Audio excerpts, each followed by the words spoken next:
दोस्तों, tele news India 1.0 में आपका स्वागत है। जम्मू कश्मीर में दरबार की वापसी होने जा रही है। मैंने अपने कुछ जो प्रीवियस जो डिबेट्स हुई हैं उसके अंदर मैंने कहा था कि जम्मू कश्मीर के अंदर उमर अब्दुल्ला दरबार की वापसी करेंगे।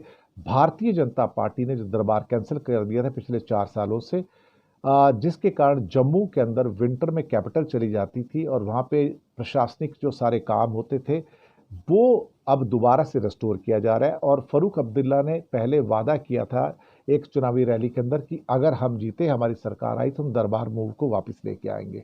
भारतीय जनता पार्टी तो जम्मू के खिलाफ है, फिर भी जम्मू वाले उनको वोट देते हैं।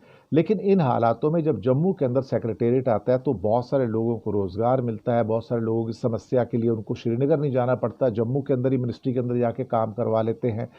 तो अब 11 नवंबर को जम्मू के सिविल सेक्रेटेरिएट के अंदर उपस्थिति को सुनिश्चित करने के आदेश दे दिए गए हैं और दरबार को दोबारा से बहाल किया जा रहा है। इसके लिए बधाई के पात्र हैं उमर अब्दुल्ला भी और फारूक अब्दुल्ला भी। मुझे लगता है कि ये सरकार बिल्कुल वो काम कर रही है जो जनप्रिय है, जो लोगों को पसंद है, और हम इसकी तारीफ करेंगे।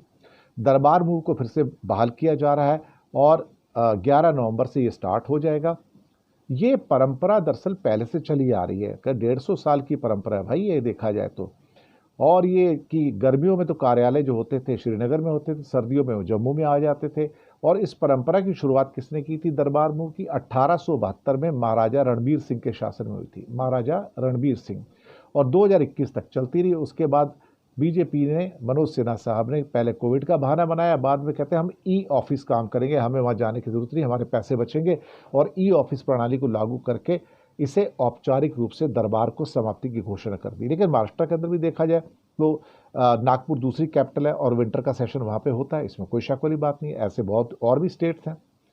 तो कहीं ना कहीं जम्मू के साथ जो अन्याय करने की भावना रही है बीजेपी की, वो शुरुआत से रही है। लेकिन उमर अब्दुल्ला नेशनल कॉन्फ्रेंस की सरकार होने के बावजूद भी उसका ख्याल रख रहे हैं और सारे वो काम कर रहे हैं जिससे कि जम्मू के लोगों को कम से कम इस बात का एहसास तो हो रहा है कि भाई यहाँ वो फिर से आएंगे, सरकार आएगी, उनके नुमाइंदे आएंगे, ट्रांसपोर्ट का बिजनेस होगा और बाकी जो सारी चीज़ें हैं वहाँ पे लोगों की अपनी समस्याओं को सुनने का मौका मिलेगा, सॉल्व करने का मौका मिलेगा।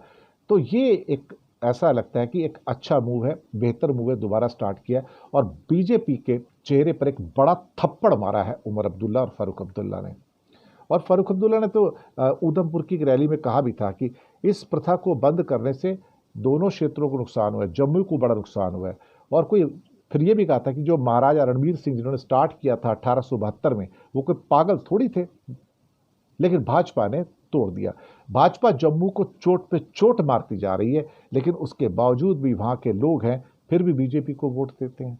जो चोट नहीं देते हैं, आपसे प्रेम करते हैं, आप उनसे प्रेम नहीं करते हैं। जम्मू के लोगों से भी तो सवाल पूछना चाहिए इस मामले में। शुक्रिया आपका।